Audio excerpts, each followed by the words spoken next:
અમરેલી જિલ્લામાં મોટાભાગના ખેડૂતોએ ચાલુ વર્ષે બાગાયતી પાકનું મોટી સંખ્યામાં વાવેતર કર્યું છે અને સાથે જ મોટાભાગના ખેડૂતોએ 2 વર્ષ પહેલાં કરેલું વાવેતરનું હાલ ઉત્પાદન મળી રહ્યું છે.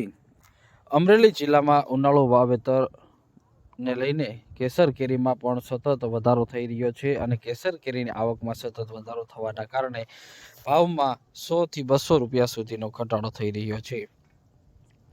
અમરેલી માર્કેટિંગ યાર્ડમાં કેસર કેરીનો ભાવ 1200 રૂપિયાથી 2900 રૂપિયા સુધી નોંધાયો હતો. માર્કેટિંગ યાર્ડમાં 40 ક્વિન્ટલ જેટલી આવક નોંધાઈ રહી છે. તો સાથે જ માર્કેટિંગ યાર્ડમાં કેસર કેરીની સાથે હાફૂસ કેરીની પણ આવક થઈ રહી છે. હાફૂસ કેરીની 10 ક્વિન્ટલની આવક થઈ રહી છે અને 1200 રૂપિયાથી લઈ અને ઊંચામાં ઊંચો 3100 રૂપિયા સુધી ભાવ નોંધાઈ રહ્યો છે.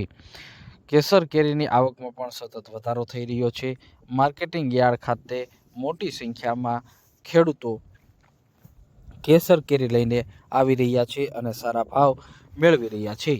અમરેલી માર્કેટિંગ યાર્ડમાં કેસર કેરીની સાથે જ તરબૂચ તેમજ મોસંબી સંતરાની પણ આવક નોંધાઈ રહી છે. અમરેલી જિલ્લામાં સતત ને સતત આવક વધવાને કારણે ભાવમાં પણ આંશિક ઘટાડો જોવા મળી રહ્યો છે. અમરેલી માર્કેટિંગ યાર્ડમાં તરબૂચ, ટેટી, સંતરા, મોસંબી, ડ્રેગન ફ્રૂટ, સફરજન સહિતના ફ્રૂટની આવક નોંધાઈ રહી છે. હાલ મોટાભાગના લોકો કેરી અને તરબૂચનું વધારે સેવન કરતા હોય છે, જેથી હાલ ભાવમાં પણ સતત વધારો થઈ રહ્યો છે.